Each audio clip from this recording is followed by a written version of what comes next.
Régional représentant M. Xavier Bertrand, qui s'est excusé, président du Conseil régional, Monsieur le professeur Xavier Hendrich, cher ami, président de l'Université de droit et de santé, dites l'île 2 pour l'instant.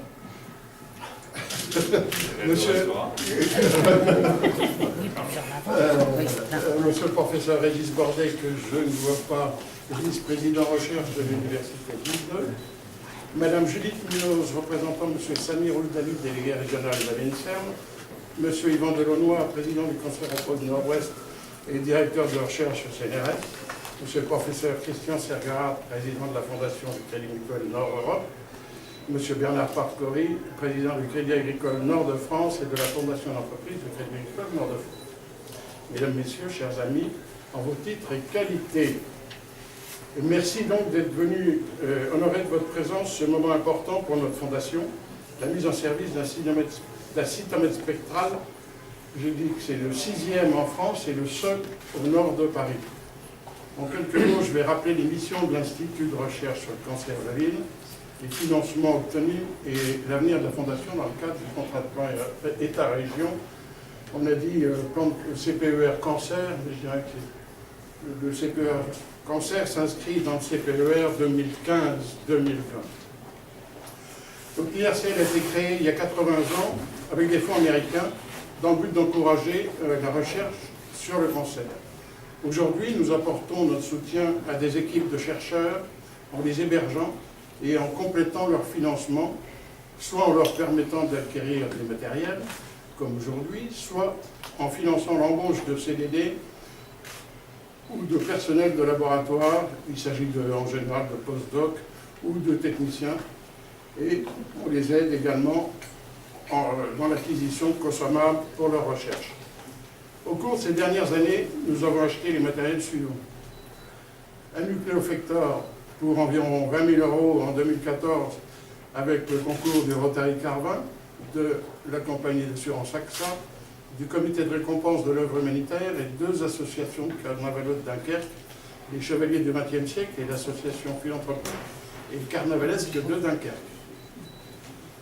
Un microscope 3D pour environ 70 000 € a été acquis en 2016 avec le concours des donateurs de la Fondation Le Maillon, la compagnie AG2R La Mondiale, la Caisse d'épargne Nord-France Europe.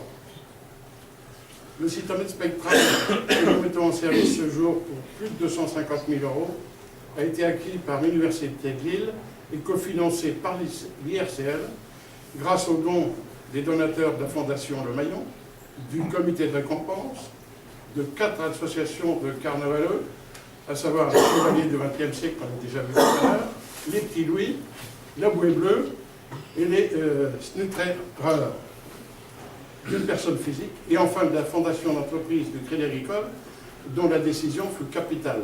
Sans ce concours, nous ne serions pas ici aujourd'hui.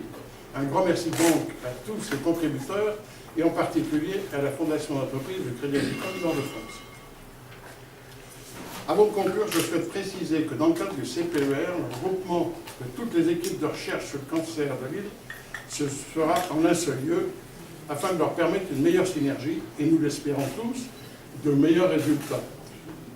De ce fait, le soutien apporté par l'IRCL ne se fera plus auprès de 3 ou 4 équipes comme aujourd'hui, mais auprès de 17 équipes regroupées. Dès maintenant, nous avons demandé aux chercheurs de nous faire part de leurs besoins afin d'être prêts pour la livraison des laboratoires prévue en 2020. C'est prévu. Merci encore à tous. Après les différentes interventions, Monsieur le professeur Forbstecher, directeur de l'IRCL, vous donnera quelques explications scientifiques sur l'utilité de l'équipement que nous mettons en œuvre aujourd'hui. Je voudrais préciser que pour aller voir cet équipement, vous devrez constituer des groupes de 7 personnes au maximum.